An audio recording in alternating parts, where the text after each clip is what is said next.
आप लोगों के अपने चैनल स्पिरिचुअल पाथ 7 से मैं आप लोगों को वेलकम कहती हूँ। दोस्तों, आज हम लोग बात करेंगे एंजल नंबर सीरीज़ पे, जिसमें आज हमारे पास नंबर है 69। लेकिन मैं आप लोगों को ये बताती चलूँ कि एंजल नंबर 69 को हम ट्विन फ्लेम जर्नी के हवाले से डिस्कस करेंगे।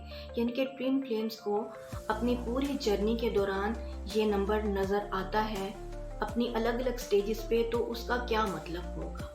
यानी कि अगर आप जर्नी के स्टार्ट में हैं तो इसका क्या मतलब होगा अगर आपको ये नंबर दिखाया जाता है। अगर आप उसके मिड में हैं तो उसका मतलब क्या होगा, और अगर आप फाइनल स्टेजेस में हैं तो उसका क्या मतलब होगा। लेकिन अगर आप ट्विन फ्लेम जर्नी पे नहीं हैं और आप मेरी इस वीडियो को देख रहे हैं तो आप इससे इस्तेफादा कर सकते हैं, क्योंकि बैलेंस होना तो हर इंसान के लिए ज़रूरी है अपने लाइफ में। तो अगर आप ट्विन फ्लेम नहीं हैं और आपको फिर भी ये नंबर नज़र आ रहा है तो आपको भी ज़रूरत है अपने आप पर वर्क करने की। तो चलिए अब सीधा बात करते हैं 69 पे। 69 पर आने से पहले हम इस चीज़ को जानेंगे 6 किस चीज़ को शो करता है और 9 किस को।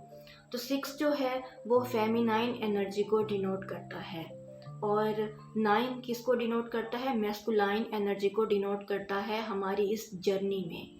तो दोस्तों, इसमें मैं अपना थोड़ा सा जो नॉलेज है वो ऐड करना चाहूँगी कि नंबर 6 को ही फेमिनाइन एनर्जी के लिए क्यों रखा गया है।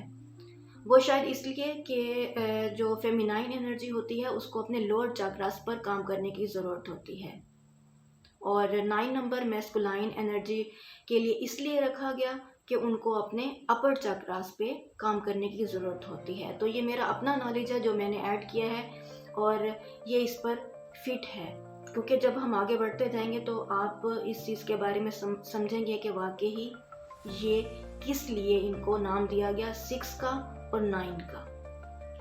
तो अब ये देखते हैं कि जो 6-9 का हमारे पास सिंबल है ये किस चीज़ को, एक और सिंबल को भी ज़ाहिर करता है जिसको हम अपनी जर्नी में ज़्यादातर यिन यांग का सिंबल कहते हैं। इस जर्नी में भी और इस जर्नी से अलग भी यिन यांग का सिंबल जो है वो बहुत सारी जगहों पर इस्तेमाल किया जाता है। इसके टैटूज आपने बने हुए देखे होंगे, इसकी बहुत सारी सीनरीज होती हैं। आपने मुख्तलिफ जगहों पर यिन यांग के सिंबल को देखा होगा जो ब्लैक एंड वाइट होता है।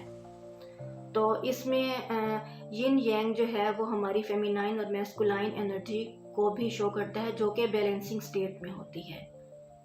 तो 6-9 जो है वो यिन यांग को भी जाहिर करता है। उसके बाद हम बात कर लेते हैं कि अगर आपको ये नंबर 6-9 जो है वो जर्नी के स्टार्ट में दिखाया जा रहा है डिवाइन की तरफ से, ये जो नंबर सीरीज़ है ये ऐसे ही हमें नहीं दिखती, इनको दिखाने के पीछे बहुत बड़ा पर्पस होता है और डिवाइन का पर्पस होता है। तो ये जर्नी के स्टार्ट में क्यों दिखाया जाता है, ये इसलिए कि हमारी अटेंशन को ग्रैब किया जा सके।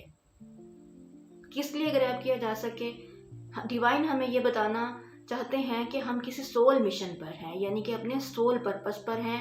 यानी कि स्टार्टिंग में तो हमें नहीं पता होता ना कि हम किसी पर्पस पर हैं, तो हमारी अटेंशन को ग्रैब करने के लिए हमें ये नंबर दिखाया जाता है।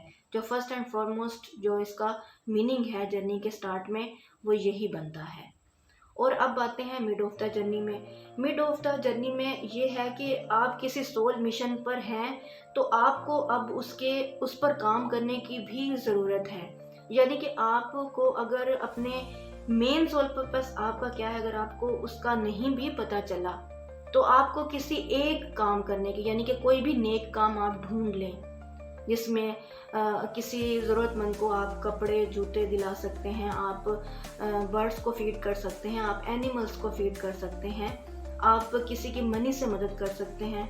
तो जो सबसे पहले यही कि अगर आपको सोल पर्पस का नहीं पता चला और आप मिड ऑफ जर्नी में हैं और आपको डिवाइन बार बार ये यकीन दहानी करा रहे हैं कि आप सोल मिशन पर हैं और आपको अब उस पर काम करने की ज़रूरत है, तो आप कोई सा भी काम जिसमें आपको सुकून महसूस होता है, अगर आपको नहीं भी पता चला कि क्या है आपका फाइनल सोल पर्पस, तो आप कोई एक अच्छा नेक काम ढूंढ लें चैरिटी का, और आप उस पर काम करना शुरू कर दें। और साथ के साथ ये है कि जब मिड में ये होता है कि आपकी जो एनर्जीज़ हैं, आपकी डिवाइन मैस्कुलाइन एनर्जी जो आपके अंदर की और डिवाइन फेमिनाइन एनर्जी जो आपके अंदर की है, वो बैलेंस हो रही है, बैलेंसिंग की फॉर्म में आ रही है।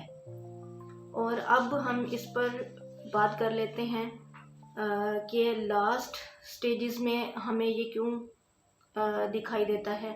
लास्ट स्टेजेस में ये होता है कि अब हमारी डीएम और डीएफ जो एनर्जी है वो बैलेंस हो चुकी है, यानी कि हमारी शिव शक्ति एनर्जी है वो बैलेंस हो चुकी है। आपने अपने ऊपर बहुत सारा काम कर लिया है, आपने अपना इनर वर्क तकरीबन कंप्लीट कर लिया है। वैसे तो सारी ज़िंदगी इनर वर्क जो है उसको हम नहीं छोड़ सकते हैं, वो हमारे लिए ज़रूरी है, क्योंकि हमारा दिल जो, हमारी रूह जो है ना, वो मतलब नरम उस वक्त तक ही रहती है ना जब हम अपने ऊपर काम करते रहते हैं और हम नेकी का रास्ता नहीं भूलते हैं, सीधा रास्ता नहीं भूलते हैं, अपने डिवाइन से जुड़े रहते हैं, तो वो तो सारी ज़िंदगी चलता है। लेकिन ये है कि अब आपने इतना काम कर लिया कि आपकी इनर डिवाइन मैस्कुलाइन और फेमिनाइन एनर्जी जो है वो बैलेंस हो चुकी है। और ये ऐसे स्टेज है जिस पर आपको अपना सोल मिशन, सोल पर्पस भी मालूम हो चुका है कि आप लोगों का सोल मिशन क्या है इस अर्थ पर। अब देखें, यहाँ पर सोल मिशन जो है वो डिफरेंट लोगों के लिए डिफरेंट होते हैं, और ये जो सोल मिशन होते हैं ये भी हम क्या है, ये कुदरत से लिखवा कर लाए हुए होते हैं। तो ये जो है,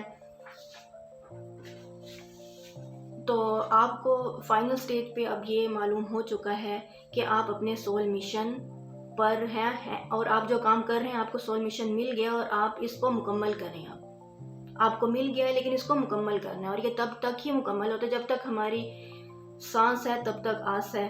तो जब तक हम जिंदा हैं हमने अपना सोल पर्पस तो करते ही रहना है, क्योंकि सोल पर्पस के बाद जो हमने फाइनल अपने डिवाइन के पास चले जाना है तो वो तो डेथ है जो कि हर एक को आनी है।